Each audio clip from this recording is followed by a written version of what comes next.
Everyone. बच्चों, आज की ऑनलाइन क्लासेस में आपका फिर से स्वागत है। वैसे तुम्हारे बिना ये कॉलेज बहुत सुना सुना लग रहा है। हम इसी आस पे रोज पढ़ाए जा रहे हैं, रोज वीडियो बनाए जा रहे हैं कि शायद कल का दिन नया सवेरा लेके आए। हो सकता है कोई ऐसी सूचना आ जाए कि आप लोग कॉलेज आ जाओ, है ना। और 5 सितंबर आने वाला है, उस दिन तो हमें तुम्हारी बड़ी याद आने वाली है, अभी से आ रही है। तो पर क्या करें, विधि का विधान है, जब तक ये हमें अलग रखना चाह रहा है रखेगा, लेकिन एक दिन तो मिलेंगे ही, है ना। मैंने कल आपको इसमें पढ़ाया था लर्निंग एंड टीचिंग में, टीचिंग शिक्षण क्या है और उसकी परिभाषा है। तो परिभाषाओं में आपको मैंने समझा दिया था कि टीचिंग आखिर है क्या चीज। स्मृति जो स्तर है, तो उसमें था 3 स्तर बताए थे मैंने। एक स्मृति स्तर, एक स्मृति स्तर, एक बोध स्तर और एक चिंतन स्तर। यानी पहले तो हम याद करते हैं, फिर किसी चीज का हमें बोध होता है, ज्ञान प्राप्त करते हैं, उसके बाद हम उसके बारे में चिंतन मनन करते हैं, 3rd स्टेप होती है। ठीक है, अब हम आज पढ़ेंगे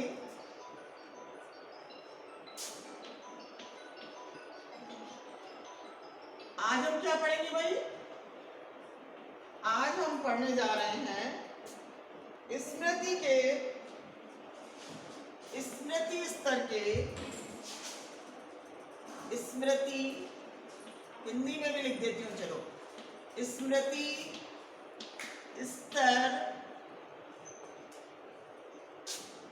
के लिए शिक्षण। ठीक है, यानी स्मृति स्तर में हम शिक्षण किस तरह काम करते हैं। तो मैंने आपको पहले बताया था कि इसमें विचारहीनता होती है, विचारहीनता होती है, और इसमें जैसा हम पहले हमने किया होता है वो वापस जब याद की हुई चीजें जब सामने आती हैं आंखों के, तो वो वापस से रिकॉल हो जाती है एज इट इज, जैसी हमने कभी की थी, जैसी हमने कभी सोची थी। ठीक है, अब हम बताते हैं कि इसमें स्मृति स्तर में कौन कौन से तत्व शामिल हैं। स्मृति स्तर के तत्व 5 हैं। कौन कौन से हैं? 5 में पहला है अधिगम। अधिगम माने जानते हो, सीखना, है ना। अधिगम माने होता है सीखना। दूसरा है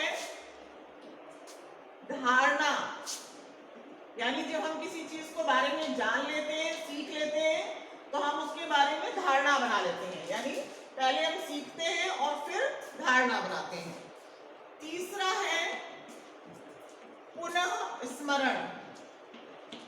पुनः स्मरण हम क्या करते हैं, ये जो हमारे चेतन मन में चला जाता है ना, इसको हम वापस अचेतन मन में, सॉरी, तो हम उसको वापस जब याद करते हैं स्मृति में, तो यानी हमें स्मृति का मतलब याद करना, तो वो वापस से हमारे चेतन मन में आ जाती है जैसी हमने याद की। अब हम इसको दोबारा से पुनः स्मरण कर रहे हैं। ठीक है, और तीसरा है, चौथा है पुनः पहचान। क्या है? पुनः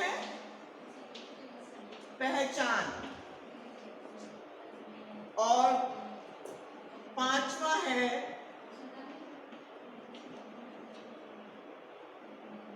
पुनरुत्पादन।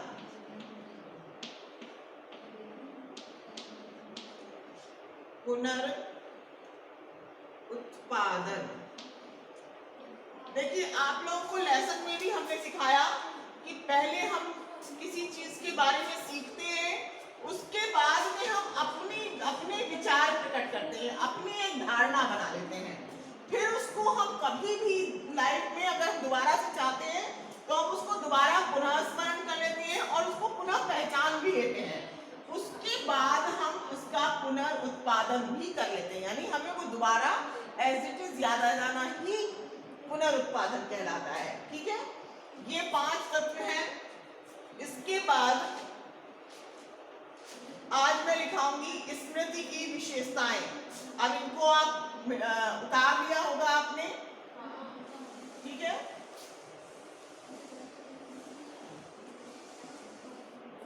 ना उतारा हो तो मुझे बता देना कमेंट बॉक्स में, मैं दोबारा लिखूंगी। अब है स्मृति स्तर की विशेषताएं।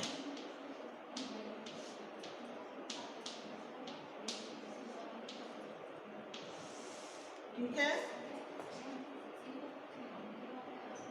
पहली है 1 पॉइंट है पहला, स्मृति स्तर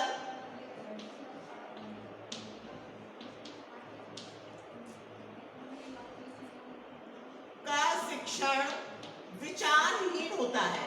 यानी इसमें हम बच्चा रटता है, विचारहीन होता है, उसमें सोचता नहीं है कुछ भी, इसमें सिर्फ रटता है। शिक्षण विचारहीन होता है।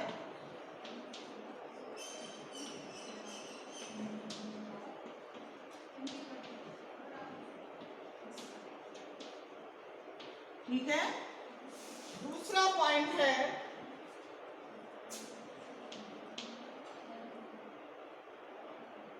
बिना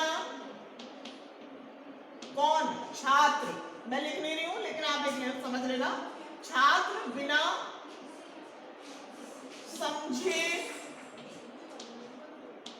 व विचारे, यानी बिना समझ के और बिना विचार किए तथ्यमत मीन्स आंकड़े या डाटास, है ना, डाटास, तथ्यों, सूचनाओं, जो भी हम सूचनाएं हमें मिलती हैं, सूचनाओं और सिद्धांतों को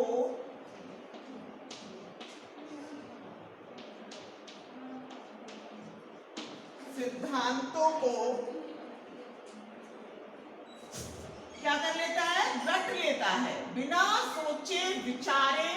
वो सोचता विचारता नहीं है। इसमें स्मृति स्तर में हम उसको दिमाग पे इतना जोर नहीं डलवाते कि भाई इसको जानो, इसको ज्ञान, इसका बोध वो करो ना।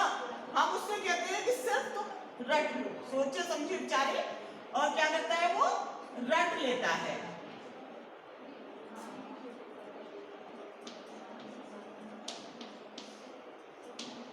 ठीक है, थर्ड पॉइंट है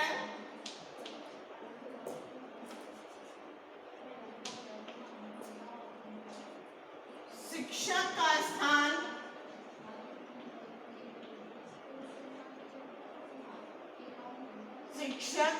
स्थान मुख्य होता है।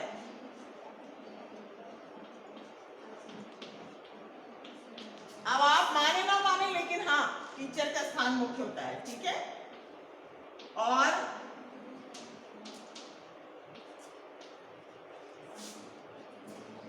छात्र का गौण होता है, गौण यानी दूसरे नंबर पर। ठीक है,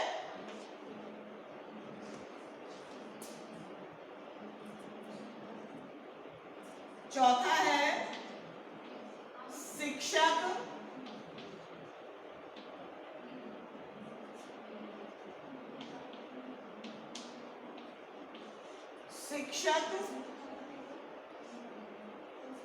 बालक की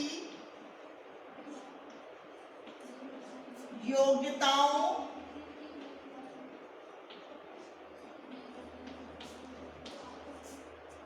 क्षमताओं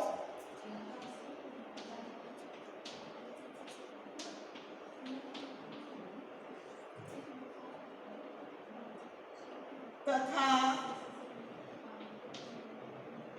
रुचियों का ध्यान रखकर रुचियों का ध्यान रखकर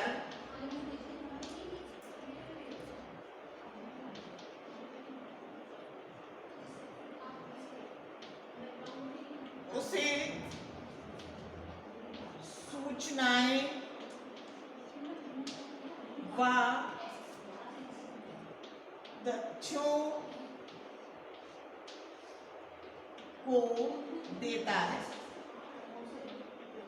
यानी बालक की किस चीज में रुचि है, क्या योग्यता है उसकी, मेंटल एबिलिटी, उसकी योग और उसकी रुचि और जो भी उसकी क्षमता है, मैंने जो बताई है कि हर बालक में अलग अलग होती है, ये आप सब जानते हो। तो उसके आधार पर ही शिक्षक कोशिश करता है कि उसको सूचनाएं और तथ्य दिए जाए। फिफ्थ पॉइंट है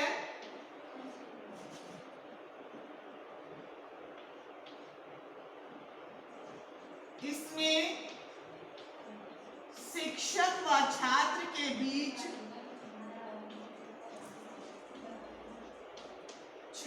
के बीच कोई अंतःक्रिया नहीं होती,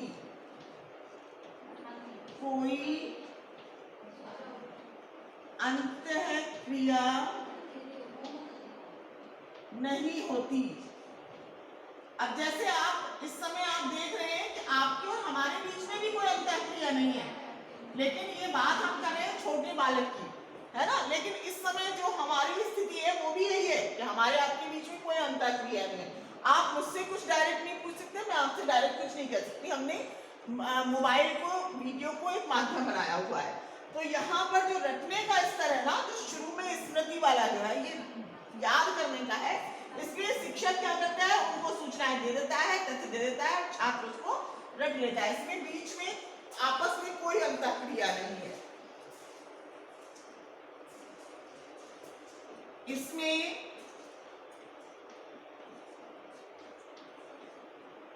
कक्षा का वातावरण नीरस हो जाता है। वातावरण नीरस हो जाता है। नीरस मतलब बिना रस, बिना आनंद कि क्योंकि जब टीचर और स्टूडेंट में जब अंतःक्रिया होती है तो एक आनंद की अनुभूति होती है। आप हमसे लड़ रहे होते हैं, आप हमसे कुछ पूछ रहे होते हैं, हम आपको डांट रहे होते हैं, हम आपको कुछ बता रहे होते हैं, लेकिन वैसे कुछ नहीं है, है ना। तो इस समय क्या हो गया, कक्षा का वातावरण नीरस हो जाता है। वैसे कोशिश हम ये कर रहे हैं बेटा, हम ये सोच के पढ़ा रहे हैं आपको कि आप हमारे सामने बैठे हुए हो। अच्छा, आज के लिए इतना ही। हो सकता है एक दो विशेषताएं रेडियो में पीडीएफ डाल दूंगी बेटा उसमें, और उसके आगे आप उसमें से देख लेना और कोशिश करो अपनी तैयारी ढंग से करते रहो, पढ़ते रहो। Take care, bye.